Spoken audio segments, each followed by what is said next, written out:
It's a feature annually of our seminar to have an opportunity to hear directly from the singers who we hear from indirectly during the production. And I'm very, very grateful to the four of you for the willingness, after having done a bit of work last night, to spend an otherwise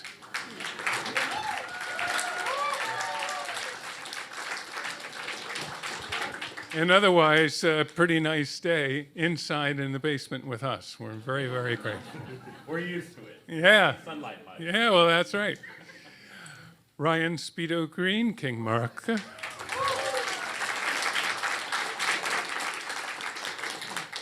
Tomasz Konieczny, Kurwenal.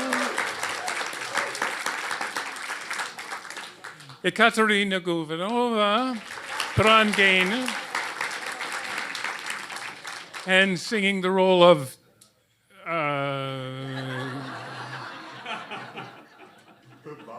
Michael Spyres, Tristan.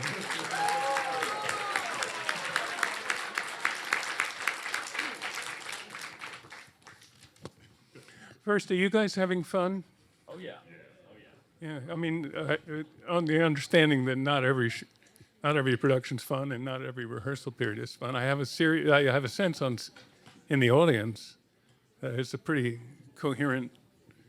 Yeah, I mean, the most interesting thing with all of us, we've all kind of worked one or two productions with each other, but this is there was a camaraderie from the very beginning that we could all feel, and we were like, oh, this is a good energy. I think this is going to be a good production. Because sometimes when you come to the first the presentation, you immediately go, oh God, the next 2 months are going to be horrible. But this was like, good. I'm going to live with this. This is great. He's an interesting man, Sharon, isn't he? Quite accomplished for someone who's so young. Now, Tomasz, you worked with him before? Yes, I worked with Yuval in Bayreuth. Yes. So we made Lohengrin, and this project in Bayreuth was quite difficult for me. Yeah. Because the second act, where I have something to do as a Telramond, was very dark on a scene, right. So I couldn't play what I would like to play in this production. And I'm so happy that we worked now together on this Tristan, because right. It's completely different, and right. It's a really visionary project. It's yeah. If I can jump in on that, the more I learn about Wagner, there is a sort of a reputation in Telramond that it is a voice killer. Is it in fact? Yeah, it is. Why is that? It is. I never heard. Actually Telramond satisfying for me.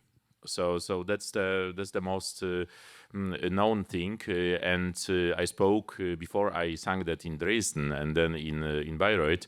I spoke with Marek Janowski, who is a kind of mentor for me, one of the very important conductors. And then he said to me, "Don't sing that's Stimmbrecher. It's voice broken thing." So what is there about it though? Yeah, that there are many problems. It's too high. It's too dramatically. It's only one dimension actually. So you have only the one possibility to make a perspective of this part in the second act, at the beginning of second act. Right. Yeah, and if there is no really nice staging or nice possibility to play that, you are just lost in this part. So I'm not. Is there something anymore. Percussive in that literally hurts the voice when you try to sing it? There are many problems. So I would not many problems. Actually, I would say there are only problems with this part. Yeah. So this is a role that is in your repertoire, but you are not looking for gigs. No. Yeah. Have you ever put it in your voice? So no, I've been lucky enough to sing the other king in Lohengrin. So and when I did Heinrich, I remember listening. When I got the offer to sing the role. And I listened to a recording of it, and obviously in the first scene when the king's there, and then Telramond comes in and sings, and I was like, how's that possible to sing those kind of notes that fast with that kind of orchestration? Well, that's it. Yeah. And then I came when I did it both in Munich and in Berlin. in 2 different productions, and every time the Telramond came in, it was like everybody was like, "Do you need a massage? What can I do for you? You want some water?" Like before the show even started, because it is for anybody in the cast, it's the hardest role in the opera, and it's arguably, in my opinion, I've been very blessed in my very short life. I've been in a lot of German operas in every kind of role, and I've heard some of the greatest, including the ones who're sitting at this table now. And for our voice type, for the bass clef voices, there's maybe 3 roles that are almost impossible, and when you can sing them well, you're like given the golden ticket, and that's one of them. Like Telramond is arguably one of the 3 hardest roles in my voice type. So so there are a lot of people who nobody really knows it except people who know the opera. So there are people who will shun that role. Oh, like if someone, I mean, I could sing the notes on the page, but I would not do it. Like I would rather sing 17 million Wotans than sing 1 Telramond. And people like him who do it, and I'm just like bowing down to them, like, whatever you need, man. Well, like, the way things are going in your career, you may well do 17 million Wotans, buddy. Can you tell me, before you put that thing down, earlier this season we heard a pretty convincing Don Giovanni from you, and I don't see Don Giovanni and Mark coming from the same place. No. And so my question is, by the time the curtain goes up, do you just sing with Speedo's voice, or are there modifications in terms of placement or other things that you use if you change from Mozart to heavy Wagner? I mean, there is. I mean, it's also a lot has everything to do with singing with your voice. Like I was always taught to sing with your voice, no matter how low, no matter how high, you sing with your voice. And there are certain styles you can sing within. And I mean, I remember my first musical for Marke at the Met, and this, like, mind you, this is my debut of that role. I've actually sung Kurwenal twice, but I've never sung Marke. And so for me, I was the person on the cast, other than the guy who's singing the hugest role, to have never sung the role before. So I was super nervous, and I came in and thinking this has to be a certain way, like, you know, the gravitas, the stature, the emotion. And Maestro Yannick started reminding me of some of the abilities that I have that I recently sang, because he conducted me also in Giovanni, that I could use for that. He's like, you know, you can make this line more Mozartian, and other lines could be more less Puccini-like, and like, you know, him reminding me of all the gambit of roles that I've sung in my career. And I think it's important as a singer, like, you know, just because you're singing Wagner doesn't mean you can't put in some Mozart style in it to get a certain feeling or emotion. Oh, that's interesting. So you can find in a Wagner role, you can inform it by other styles. There are layers. If you're a one-trick pony, like if you say I only sing Wagner style, then you're already putting yourself in a box that you'll never be able to get out of. And I think the beauty of today's singers, maybe more so than in the past, is how versatile they are. And maybe there's not a perfect Puccini singer or a perfect Wagner singer in a lot of people's minds, but one thing we are performers. Yeah. There's no more barking. Yeah. And as much as we love that, and this is something like I love just listening to singers, that I'll go to a concert for that. But if I want to see a performance, like a full-fledged performance of a person who not only you can hear the operatic qualities in their voice, you can hear the emotion. You can understand the things that they're feeling just by like listening to their voice and seeing the performance on stage. Yeah. And these guys have that in spades, and I'm just trying to catch up. Ekaterina, thank you very much for your performance, which I found extremely moving, very, very moving. The role in Act One is asked to do a tremendous number of things, and often not given the lines or the notes to express them. Your relationship with Isolde being, at least the way you perform it, quite intimate, quite loving, more than just supportive, but kind to her. Yes, sure. I prefer it this way, and I'm really happy when the director agrees with this kind of way of playing her. That we're really, really close, and we're not so far in status. So. Right.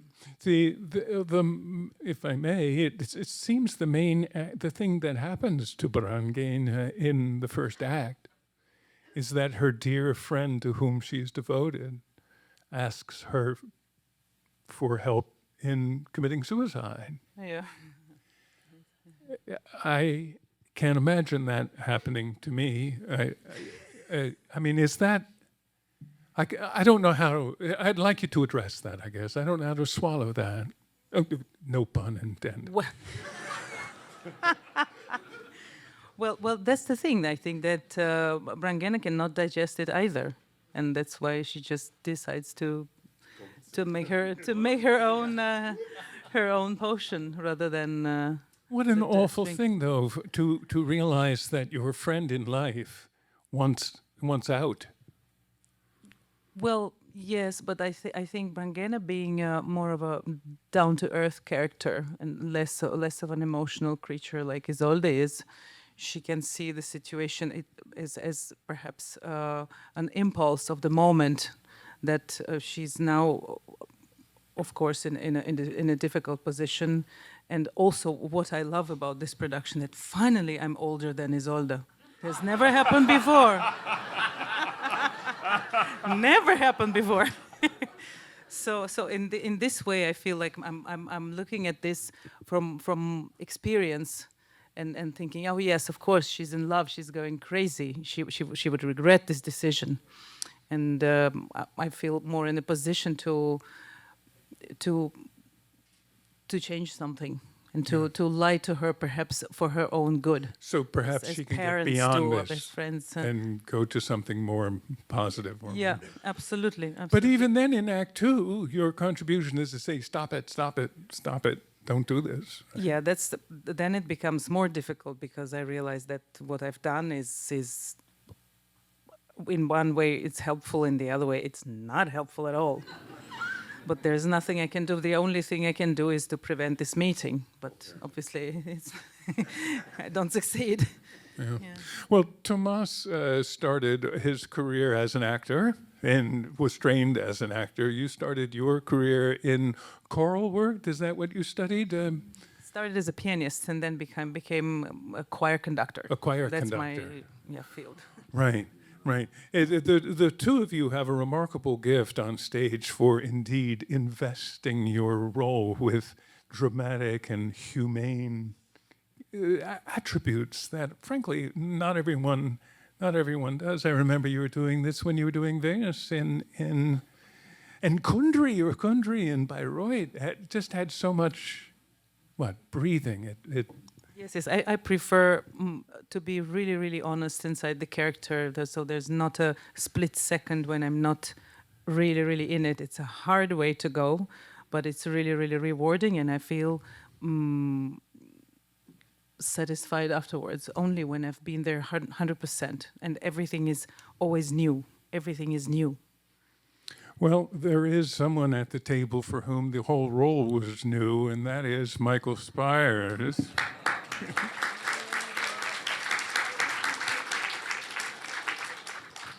And now, some people, when they learn Tristan, might consider having an opening run in Bratislava or Yeah, of course they do. Yeah.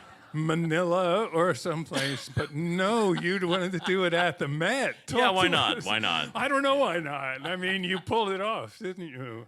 Oh, well, I mean, the interesting thing was that I got this 5 years ago. They said, "Would you ever consider doing Tristan here at the Met?" And I said, "I've never sung Wagner." Yeah.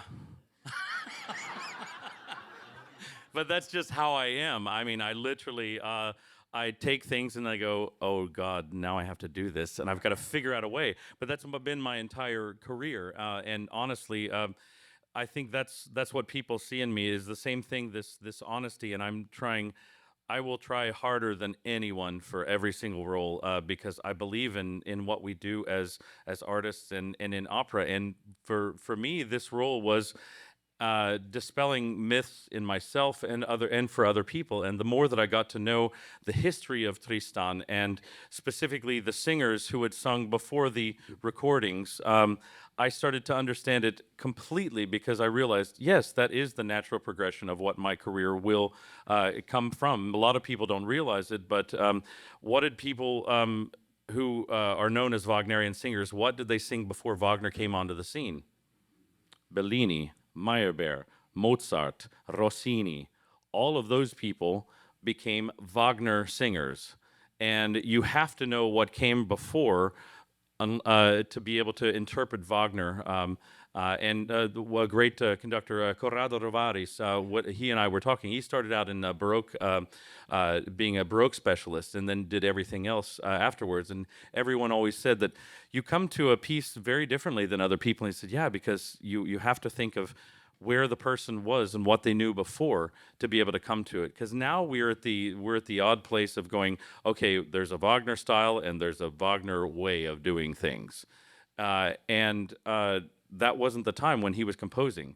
He was constantly picking things from here and there, and that's why I felt I had done my entire career in bel canto and baroque and revolutionary music and all of the things that made Wagner.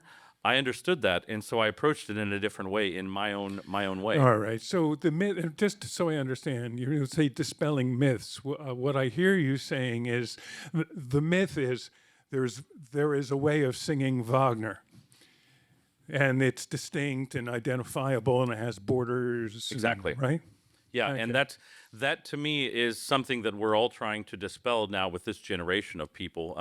As he was saying, is that we all in the general public, and especially younger people, grew up with this idea of, park and bark. As I said, get there. Who has the loudest voice? Oh, okay, you're going to sing Wagner. Can you do the diction? Can you phrase? It doesn't matter. They're loud. So put them in Wagner. And that's one of the biggest problems that we all have to face with, is because a lot of the general public believe that Wagner is just literally, okay, you're the loudest, you sing Wagner. Well, it isn't just the loudest, if I may.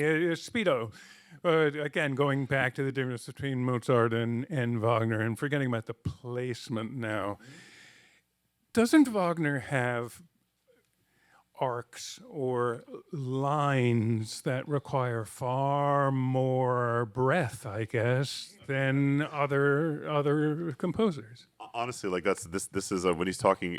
To even go back to what he said about the loudest voice, because let me tell you, like it was almost the exact opposite of me. The things that I wanted to sing in the beginning of my career, like for instance Mozart, I was too loud. Like people wouldn't even give me a chance because you're too loud. You have to have a tiny voice to sing Mozart, which is also a falsity.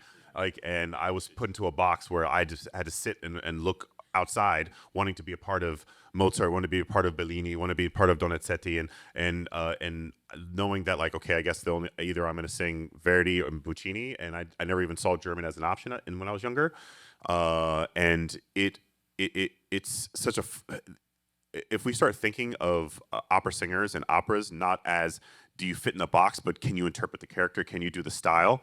And an orchestra can always be loud and soft. Like that, it matters if the conductor reeling them in or pushing them out. Like it's a matter of whether it's a combination of the people in the orchestra in the pit, the singers on stage, and the house you're singing in. Yeah, I think I understand what you're referring to there. But taking Wotan as an example, there are some lines in the Leave of All that just go on forever. For instance, my first ever ring cycle was at the Wiener Staatsoper, and I sang Fasolt for the first time. And the man sitting here next to me was my first Wotan that I got to be on stage with. And I must have been 32. I was 32, 33 at the time, maybe younger. And I remember coming in and being like in awe because I had seen him before. He had sung Johannan and Salome, and I was doing one of my like 8 roles that I've sung in that opera, other than Johannan, and being in utter amazement of how he sounded from top to bottom. And as he was in hearing the way that his voice was so different than every other Wotan that I ever listened to on a recording. Yet to me, it fit. Like from hearing him perform it, the style he was singing with, the conviction, it worked for me, and it changed my perception of what a Wotan could be. Yeah, and I think we probably ought to pay a little bit of homage here because I had the good fortune to see your Wotan in Zurich, and I've never been as moved in my life. It was an exceptional performance. So about this Wotan in Zurich, it is very interesting thing because I sang Wotan in Valkyrie in 21 productions. So I'm a kind of senior of this part. And But they were all wonderful, right? Yeah, still, I would say I'm not knowing everything about this part. And about Wotan, it's a very special part, and I like that very much. About another parts of Wagner is the same, most or less, but Wotan could be seen in very different ways. That's the point, and that's why there are so much critic also for this part because this part is alive from interpretation of the singer, and many specialists of Wagner write that, so and say that.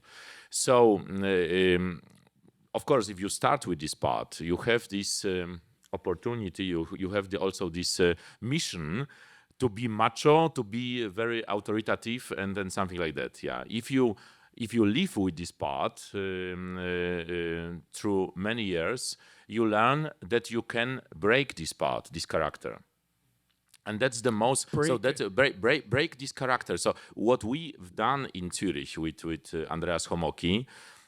Was breaking this character in the Valkyrie definitely at the end of Valkyrie. So just that he's just broken. Yeah, you're right. You were on the floor. Yes, you were on the floor. On the floor, but not only on the floor physically. He's mental. He's at the end of his life. I don't remember being as moved really as I was in the third act of Siegfried when the spear was broken and you turned around and walked off. That was really devastating stuff. So he's waiting for this moment, and I think the consequence of breaking Wotan in Valkyrie at the end is this sarcastic interpretation of Siegfried. Very important for this last movement of Wotan, Wanderer Wotan. So I'm very happy that I've done this ring in Zurich because I was ready to make this step to break this part, to make him broken. Do you have another chance? When are you signed up to do another Wotan? So after Zurich ring, I sang also this Schwarze ring in Bayreuth. Yeah, and there is also this situation. So he's also broken at the end of Valkyrie, and he's alone. So he's not singing with his daughter because the daughter is going away, and he stays alone. So it is also kind of a broken person. But the most important production for me was this in Zurich because of the work with the director who understood that we have to make this character broken, and that's what I learned. So I love this part. Overall, I sang. So it is for me, it's a kind of my family member. Yes, well, a lot of us think very specially about the character of Wotan. It's quite extraordinary. Let me ask you, Michael. You're fresh to Tristan. It is at least, not only singers, non-singers. It's a notorious role that. We understand has baked in challenges that some singers have been able to perceive and overcome, and others have been able to perceive and not overcome. I was sitting there watching you, and you seem to be having a fine time. I mean, what is that all about? Smoke and mirrors, friends. Smoke and mirrors. Don't look behind the curtain. This whole thing seemed like it was perfectly within your perfectly within your realm. What are the challenges that you had to perceive and overcome when you were learning the role? First and foremost is the memorization of the text, and I found it harder and harder. And now I'm in my late 40s. But funny thing is, it used to be you could give me a score and I could literally learn it in 2 days, and my brain was like, And now I'm 47, have 2 kids. I'm the head of an opera company, and I have a million other things to do. It's a lot harder to memorize things as you get older. And to me, that was the hardest. The hardest thing to overcome is the memorization of text. You were kidding me. No. To be totally honest, it's 15 pages just of mine. I would say like 10-point text, 15 pages, single-spaced, of text to memorize, and you only repeat about 5 words, which is Liebe, Leben, and Tod, maybe. But you repeat it. But honestly, just the text alone is just to keep it because you don't have the same markers in a lot of music to memorize lots of text, because Wagner would invent certain words, and he would do his own pentameter to rhyme with himself, and sometimes, and if you speak German, sometimes you can make it up, but you're not doing what Wagner said. And even my German colleagues and friends from Germany, they're like, that's the hardest thing for me, is actually the memorization of Wagner. I'm not going to let you go. No. I'm not going to let you go with that. But vocally, talk to me about Act 3. Surely Act 3 requires some pacing or some saving. Yes, definitely. And some letting Vocally, go. definitely. But that's the interesting thing about Tristan. You really can't warm up, and this is the most interesting thing about that I learned doing so much French grand opera, and that's what Wagner really based his characters on. Was the way that he wrote. The first act is for Tristan a warm up. That's when he warms up. And towards the end of the first act, you start to use a little bit more power. Second, you're warm. Then you have to do the beautiful love duets and the long 25-minute thing, but your voice is already warm. By the third, you're ready to go and ready rip-raring, but you still have to conserve from the very beginning. And the amazing thing about Wagner and how he wrote for the voice is that he understood the bel canto line of the extreme breath support that you have to have, that he definitely admired in Bellini, and even though he doesn't like to admit it, Donizetti and Rossini really influenced his vocal line, and Mozart as well. But once you have that in place, the main thing is just doing exactly what he wrote and doing the drama that he wrote. And you were saying about and we were talking about being loud. In the score of Tristan, there are only a few, and I mean a very few, fortes written for Tristan. Almost all of it is piano, mezzo forte. And when you look at the score of a Wagnerian score, there are so few forte, fortissimo. But because the power of the sound is so beautiful, we start to revel in it. And that's what happened in the last 100 years. People just go sound. Oh, this is amazing. Then it all starts sounding mezzo forte to forte, and fortissimo even. And so for me, really being faithful to what Wagner wrote and trying to, as much as you can. Of course, we had to modify in a large space like the Met. I sing differently in the Met. I adjust everything, every role that I've done, but finding my own voice, I have to realize that, okay, a piano here can work, but it's not going to work in this place, so it needs to be mezzo piano, mezzo true. forte. In this production, it probably is true whether you're in the tunnel or in front as well. Very much so. It's an odd acoustic, and sometimes, depending on where you're sitting in the theater, some of my friends said it was like you were right in front of me, and then you moved your head, and then I could, you just beep. And that's the problem about acoustics, and why I think people need to realize this more and more. If you have never been to Bayreuth, you'll realize what Wagner actually wanted. He wanted this intimacy and this drama that can only come from this incredible flux of piano to forte to understanding the diction of every single thing. His ideal of a singer was endless legato, perfect diction, and conviction to the drama. Yeah. It wasn't, are they loud? Yeah. Ekaterina, I have a sense that you're at one in this. It's true. That's why I would love singing in Bayreuth, because the orchestra is underneath and there's no competition. And then the hall is relatively small and it's all wood, and it's made for bringing the words. Yeah, so the music, in a sense, is underneath you rather than in front of you. We're together. It's blending. It's blending in the in the best possible way, and that's really, And most of all is bringing the words out is amazing. That's. Tomasz, do you approach performances on the Bayreuth stage with an adjustment compared to other stages, other theaters? I think Bayreuth is, of course, very beautiful, and the acoustics is amazing. The problem with Bayreuth is that you have not possibility to, you have to sing with the conductor. So there is no possibility to go in one or another direction. So you have to be with the conductor because the conductor has no possibility to change the tempo as we usually use that in the another theaters. Yeah. So the problem with coordination is very big in Bayreuth, and you have to learn that. Right. Yeah. Yeah. It is really delay. Because the orchestra cannot hear us. We hear orchestra very well in Bayreuth, very well, really fantastic. But orchestra only the first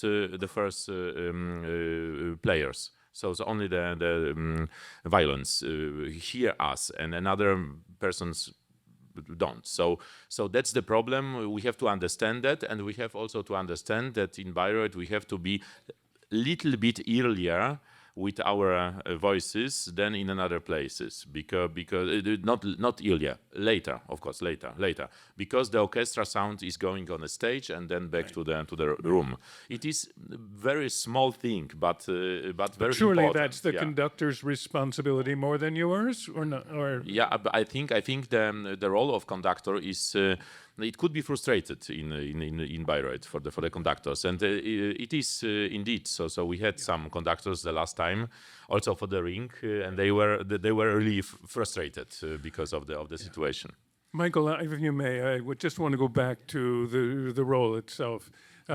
There are two aspects of it that have been explained to me as challenging, and I just wanted to know whether you confronted them. One is the fatigue factor, that physically you've been working pretty hard, and you're asked, particularly during the presto section where the ship is coming, that you're asked to really make big noises when you've already made a lot of noises. Yeah. And the other is it's lying on a break, that the role is written in a tessitura, that some voices.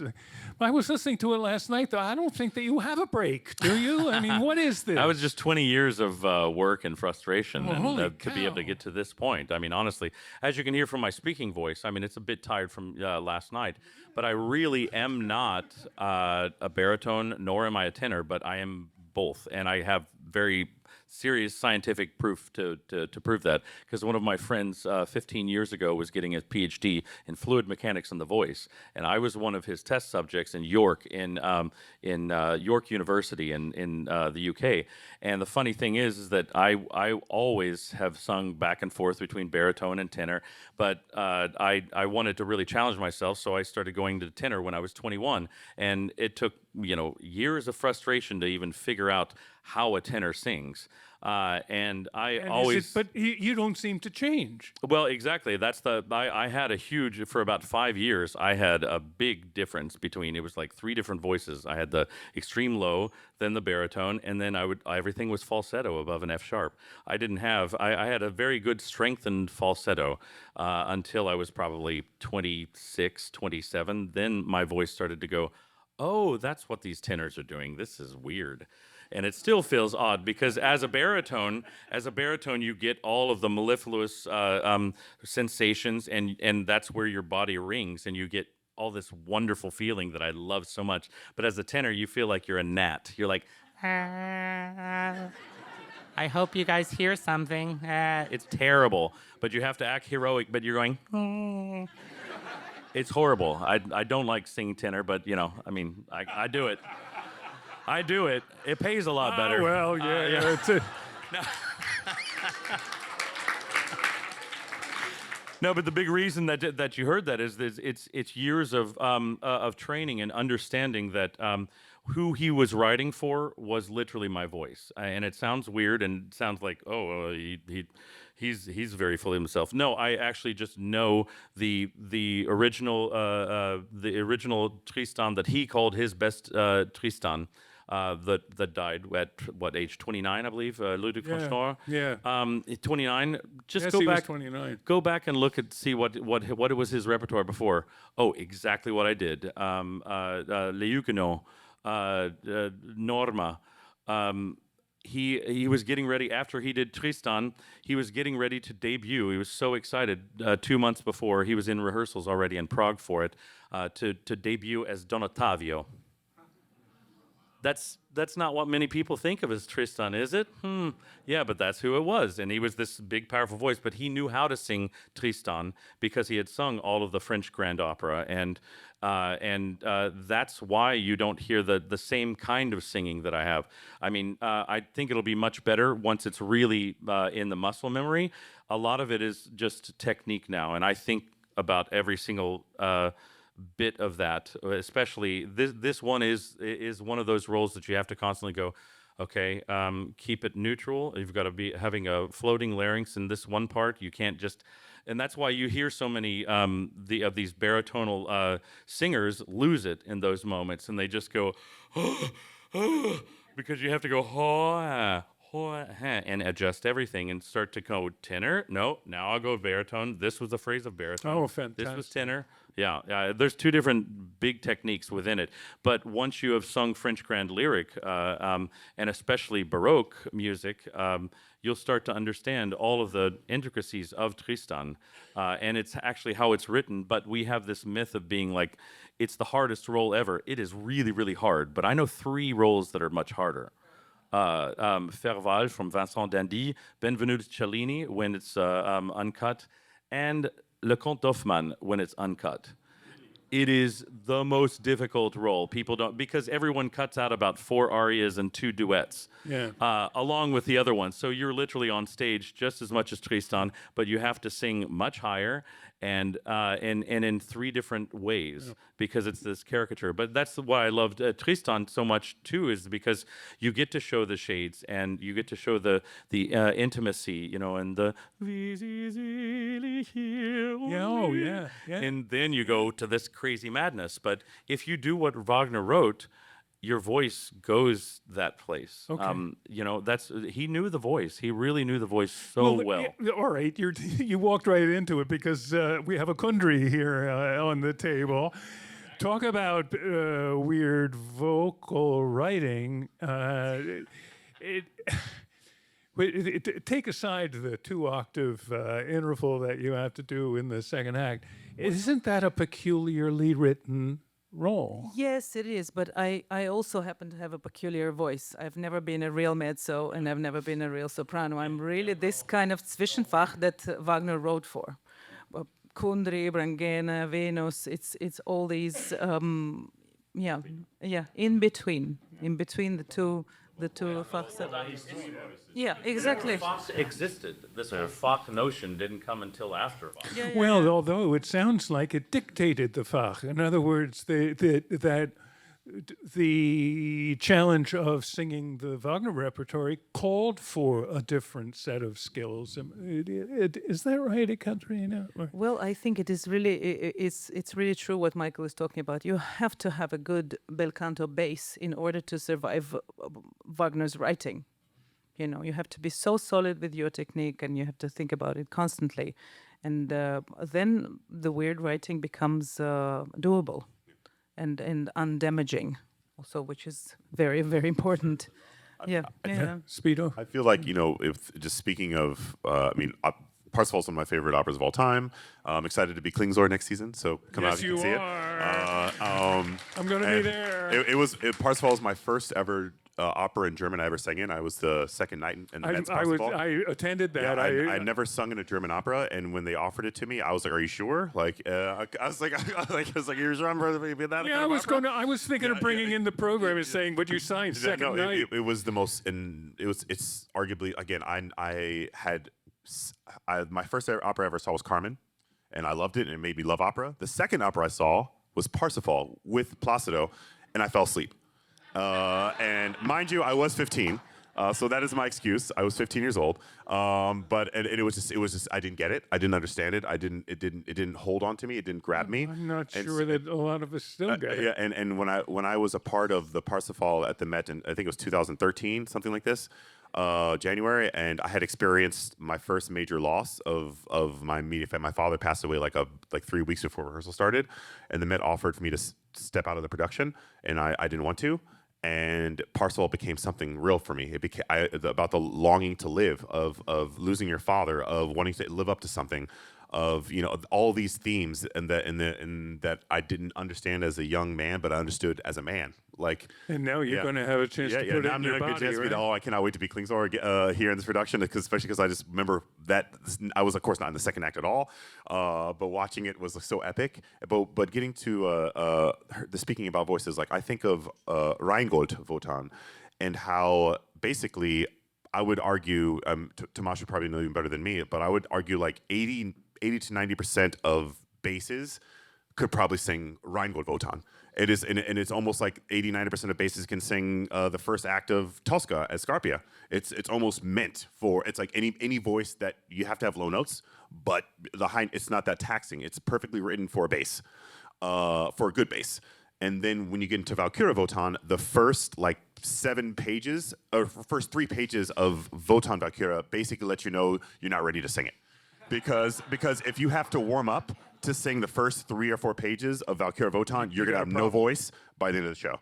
Yeah. And it's almost like Tristan. If you have to warm up to sing Kundry, if you have to warm up to sing Tristan, you're gonna be dead by the end of the opera. And that's when I knew, honestly, when people were like, "Oh, you're looking at a Valkyria Wotan," and I was like, "Yeah," and did you have to warm up to sing? I was like, "No." I was like, "Oh, you're gonna be good. You're gonna be okay. You're gonna be okay."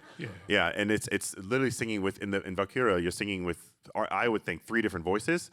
From the very beginning, you come in as showing the world that you can sing baritone notes, and then you have to you have that duet with your wife, and then after that you start in the bottom, you literally you come in with the monologue, singing some of the lowest notes. Yes. In all of Wagner, and having to project and be emotional, getting ready for a 24-minute marathon of the most words I think I've ever wanted to speak in my life. I was like, why do I have to do a recap all the time? And then you come in the third act, again, blowing your load, having to sing over some fortes after fortes, and then after all that happens, having to bring it push the brakes and sing some of the most lead-like music, and all of you're having one of the most emotional 2-person duets. That's not a love duet. It is a duet of prepping yourself to say goodbye, putting your foot down with a person that you don't want to put your foot down with. And it's amazing to me as I've sat in the audience watching the Ring Cycle pretty much half my life, my career, and now being a part of it, and understanding vocally, not just dramatically, what it entails, and paying extra attention to those sort of things, I really realize how Wagner these roles are the mountaintop of for a reason, because as for us singers, we're looking at it is the mountaintop. You come in showcasing that I have the voice, and by the end of it, showcasing that I have all the technique to survive this. To survive the role itself. Yes. Yeah. And what I noticed, obviously, Tomasz, I've had personal experience of watching him perform these roles at the Wiener Staatsoper, and seeing him it seeming easy to me watching him do it, which is why I know it can't be easy because it seems so easy. And then with Michael, I've been in multiple productions of Tristan and seen it a couple times. And again, everybody's really happy when the tenor just survives, is that they're still there in the third act. They're just happy. And the fact that apparently it's different from him. And watching him is the first time I've ever, in my short little career, I've seen a Tristan actually thrive in the third act. Yes, exactly. And that's why I'm so excited for the future of Wagner with this guy. Next season, we're going to see you in Banquo, and we're going to see you in Klingsor, right? Ekaterina, next season, we're going to see you in the Mahler 8th. Now, is it, I mean, you're so gifted in narrative, in acting, in pursuing a story.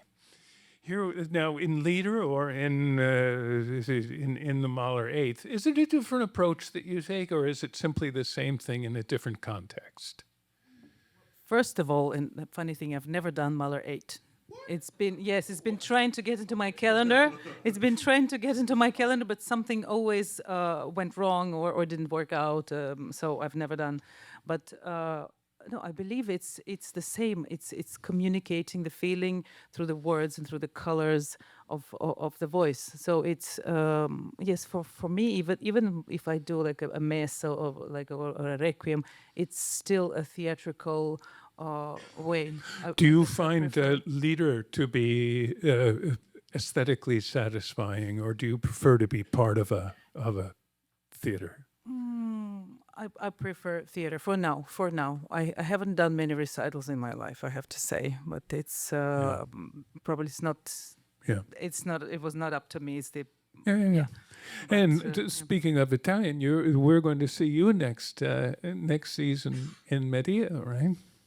A little bit of Carabini, that which is great because it's one of the only revolutionary operas that people know of, and you'll start to hear, especially if you don't know it, you'll start to hear the more Wagnerian influence in the orchestra. A lot of people don't realize it. I've done Medea in Corinto from Mayer, and also Fidelio, and this piece, this Cherubini, all three of those very much influenced Wagner in his orchestral writing, along with Mayul, that a lot of people don't know.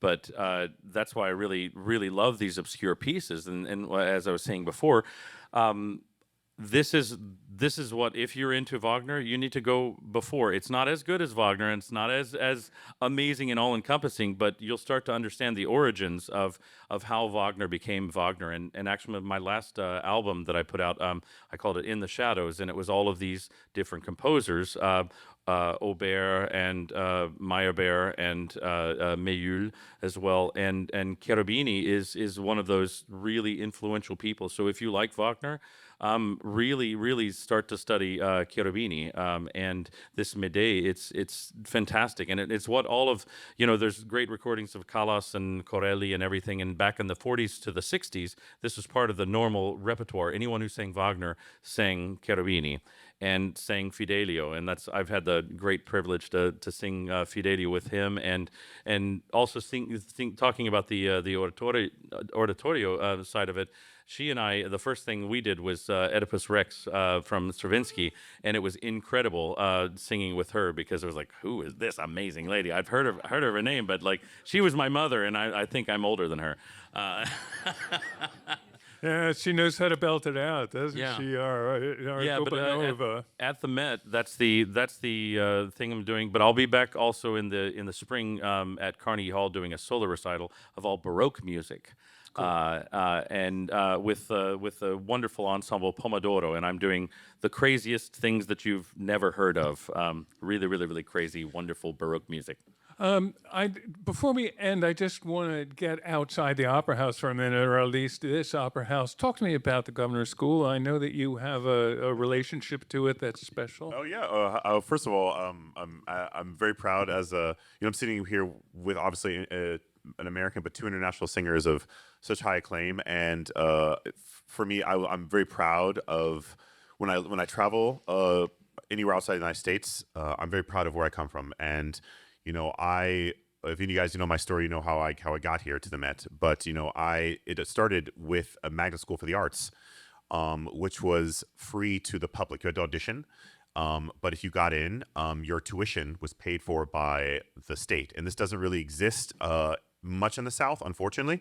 But in Virginia, where I was living, it existed, Government School of the Arts in southeastern Virginia. And the year that I got in, it was a bit of people who necessarily don't like me as a singer often call me like a DEI hire, which I love to hear. It makes me feel motivated and excited to get on stage. And shout outs to all the people who think I'm a DEI hire. And it's interesting to me that the me being on the Met stage, and for those who enjoy my voice, it's because literally that was the case. And in high school, where I came from, the Government School for the Arts was a program that encompassed all art forms: dance, ballet, musical theater, jazz, you name it. And for many years, it was geared towards people who are more financially capable of funding children to experience these art forms. And so those, you could imagine, were people who look like most of you out there. And in my neighborhood I grew up in, it was about 34% African American, yet there was not many of us in the school. And the person who became the artistic director of the school made initiative for the schools that were involved to auditioning that they had to put more kids of color out to audition, because they were just putting the kids who were the best, in their minds, who were kids who didn't look like me. And so my school forced me to audition, because if I didn't audition, then they couldn't audition. And I went into the audition, just another body to be a part of the program, and they saw something in me that I didn't see in myself, and took me, though I couldn't read music. I had never sung in any production. I had no idea what any notes were on a scale. I didn't really know what opera was. And they took me, though, and thought that I was the perfect product to showcase what the government school could be. And arguably, the irony of that, the school existed probably 20 years or 15 to 20 years before I came to it. When I got in the opera program, I am by far the biggest thing that's ever come out of that school, and not to mention. And you give back. Yeah, I do give back. And amazing thing is, in my year, since my year, some of the most notable singers who've come after me from that school: Will Liverman. He was 2 years younger than me. He got into the school. There is Freddie Ballantyne, who also came after me, 2 years after me. There was some many singers from Krista Waters, who's in Satyagraha, to Marjorie Owens, to Danielle Walker. These are all people who've sung at the Met. To Adam Richardson. These are all kids who graduated from my high school after I graduated. And these are all kids. All but one of those names is African American. And before that, we had no African Americans in the school. Yet the biggest singers that have come out of that school that are opera singers are African American. Well, it just goes to show you DEI hires do work. Yeah.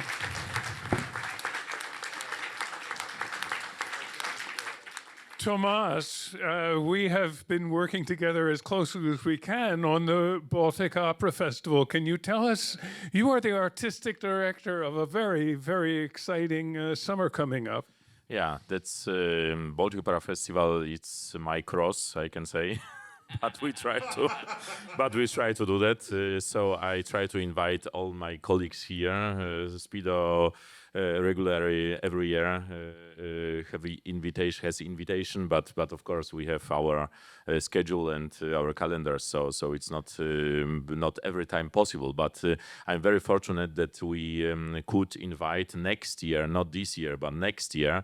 We make a project of Fidelio. It will be a concert, but we try to do that in the shipyard in the Tri-City, Gdańsk, Sopot, Gdynia. You know, this Tri-City is very known because of Lech Wałęsa and Solidarity movement. So he's from there, and we will do with Katia and with Michael, we will do next year. But this summer? No, this summer. This summer you are 27. Yeah, 27. This summer, I would like to invite you to the Walküre.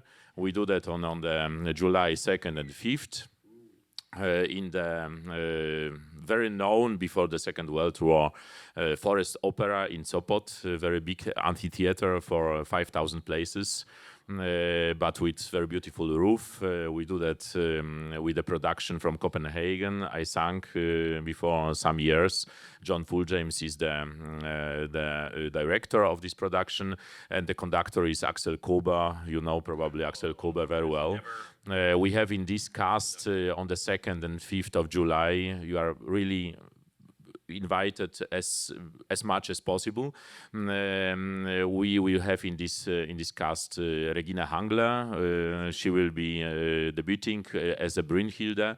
I will sing the Wotan, so my live role, I can say.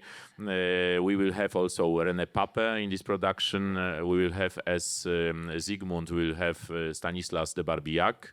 and two Polish singers also debuting as Sieglinde and Frika. So I think it will be very interesting, and it will be the first time since I think 20 years in Poland we will have the Valkyrie again. Yeah. And Michael, just quickly before we end, I was very, very impressed and moved when we talked in Bayreuth and you explained what the Ozark company was. Can you share that with everybody? Yes, absolutely. So my hometown opera company is called the Ozarks Lyric Opera. I'm from the Ozarks, and I'm really a hillbilly, to be honest. I'm just acting like I don't have an accent. But to be honest, it was the first company that I got into opera when I was in high school. I was first in the chorus of Don Giovanni and then Traviata, and it's where I got my first start at having 6 different character tenor roles and baritone roles. And that's how I got into the entire world of opera. My whole family were all singers, and we call ourselves the Hillbilly Von Trapps. But the opera company was so dear to me, and 12 years ago, it was getting ready to shutter its doors, just like most regional companies. There's a lot of startup companies, and there's a few of the really big companies, but I believe that the biggest impact that you can have is with regional companies that are slightly bigger, trying to really do proper opera productions, but most of those are really, really hard to keep open, and they were getting ready to close it, and 11 years ago, my career had already started to take off, and I thought, I can't let this just close. So I said, I will be the artistic director. I have no idea what that means. And I don't know about administration, but I know that I could bring my friends, just like Tomasz. I'll bring my friends and help as much and learn about the idea of what an artistic director is. And so for the last 11 years, from the time that we started to now, our revenue has grown 10 times.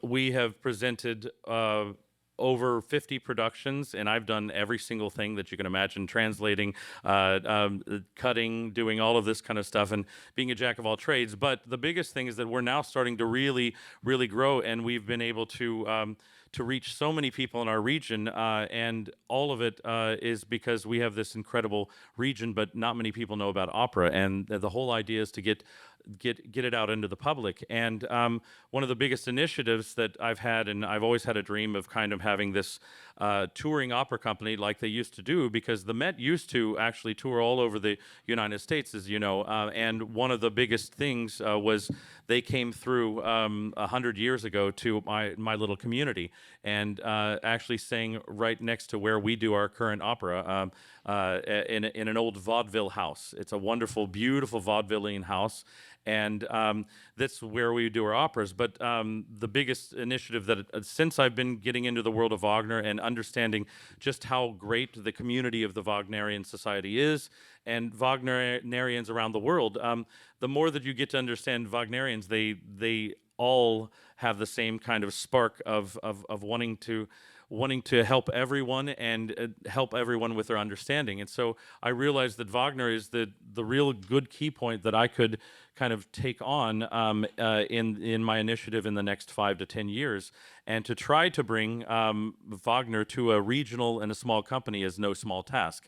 And one of the biggest things that I can say is that in the next 5 years, we're initiating next year, we're going to be doing the very first edition of the we're calling it the International Meistersinger competition. And one of that is to identify young Wagnerian voices, but to do it in a very different way by having them have to do songs in bel canto tradition as well as the Baroque and Mozartian, along with Wagner, to get them to start to understand. And the idea is that within 5 to 10 years, we are able to do one of the biggest things. I've got to introduce him right now. Matthew Straw, if you could stand right up.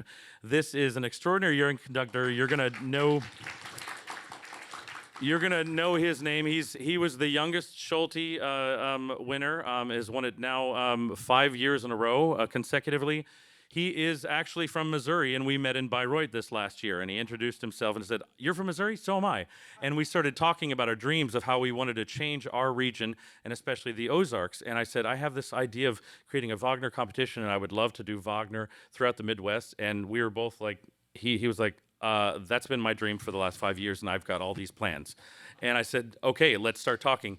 And so he's not only a conductor, he's a composer, an arranger, a cellist, a singer, everything. So he's a real maestro. And we started talking about his plans and the idea that we would love to do a reduced orchestration version by him of The Ring in 2030 and tour it throughout the Midwest. And this is how we're starting at doing an international competition starting next year. And for those 3 years, we'll be finding the really great younger voices that are 25 to 35. We're really needed because 25 to 35 is such a difficulty of Wagnerian voices and potentially Wagnerian voices because they don't get work. Most of them, your Wagner career doesn't really start until 35. 36, 37. And there's a 10-year gap where we lose some of the greatest voices in the entire world that could have been these great Wagnerian people, but there's just no springboard for it. And that's one of the things that we're going to try to do with this competition and with our Wagner initiative with our opera company. And it's a big project, but we'd love to have anybody who really believes in this vision to help. Yeah, I encourage everybody to get online and look up the OzarksLyricOpera.org. And the Baltic Opera Festival. Yes. They're both just ambitious and wonderful and exciting, and anything that our society can do to boost your work, we want to do. Speedo, you got a thought? I want to say one last thing. He's talking about finding young voices and also seeing the age and everything, and I can't help but feel this is a full circle moment at the moment. You know, when I mentioned that my first ring cycle was at the Wiener Staatsoper with Tomasz Konieczny as my Wotan, and I had never sung in I never had a major Wagner role in my career. I sung the second night, maybe even Titurel, off stage, but I never had a role on stage. And so Versatility was a big deal for me. And I was like, and the entire cast, other than me, had sung their roles 100 times. So I was like the new guy, and I came in my first day. And we had maybe 4 days of rehearsal. I can't remember for Rheingold, which is kind of bananas. And I sing my role, and Tomasz came over to me, and this is pre-COVID. This is like 2018 maybe or something like this. 19? Yeah. It was right before COVID, and he came up to me, and mind you, I had never sung a major Wagner role, and he's like, "Do you sing Wotan?" And I was like, "No." I must have been 32 at the time, and he's like, "Oh, do you sing the Dutchman? Do you sing Dutchman?" I was like, "No." And he's like, you should take a look at Dutchman, the aria, and see how it fits you. And he's like, Fossil is like a gate. He says something like Fossil is a gateway to other bigger roles, and it fits your voice really well. And you should look at other bigger Wagner roles. And behold, it stuck with me. And when COVID happened, he was one of the first people to contact me, asking me if I'd be interested. And have I looked at the Dutchman aria? And I was like, yes, I actually have. And he's like, I would love to direct you in a Dutchman production here in Poland. And so I went and spent the next 3 months learning the role. Of course, then crap happened. Then the invasion happened of Ukraine, all that kind of bull malarkey. Thank you, Russia. No offense, love you. But it screwed up a lot of things. And but from that moment of learning the Dutchman aria, 90% of the role, looking at Wotan as a possibility, my entire perception of my future changed in that one conversation. Yeah. And Konieczny is something else. Seriously, the fact that he saw that in me, before I ever saw it in myself, it takes a village, man, and you never know what you two might create by doing that. Well, look, we're a little. So definitely, I wanted to say thank you to you because now we both are consulting the directors, the manager of the opera houses. With the casts, I do that also in Poland, in Wrocław, and in an audition, you really have the people who are coming with 28, 29, or 33, and they have no work because they are probably the Wagnerian voices, but we have to give them the possibility to work. I never would sing Wotan if I didn't try that in the order of 29 in Mannheim. That was a very big chance I had from Adam Fischer, from my very big mentor. He gave me this chance to do that. So I think it's very, very important to support the young people and not typical voices like yours or like ours. Everybody, we are everybody not very typical voices. And from the other side, it's much more easier to find the voices for the Wagnerian parts than for the Mozart parts, because Mozart didn't have this feeling of the voice as Wagner. Wagner writes, of course, the first operas of Wagner are very difficult. Dutchman, for example. He wrote this opera in older of 29. So he really didn't know about the voices that much as later. But for the Ring, for Parsifal, for Meistersinger, he was perfectly, he knew perfectly what he wants. So that's what we try to do. And I want also to thank you, my colleague, very much, because the colleagues support me. We will do 2 promotional concerts in USA for Baltic Opera Festival. And in the Kościuszko Foundation on March 30, we one of this concert. We have one of these concerts, and the colleagues supports me on this evening. So thank you very, very much. I just want to propose to you that living the life that you lead, I don't think that you can possibly appreciate the effect that your artistry has on us. I don't know, the sense of dependency or the sense of thrill is something that you give us that I just don't know whether you could ever measure it. And so, thank you. Thank you all. Thank you.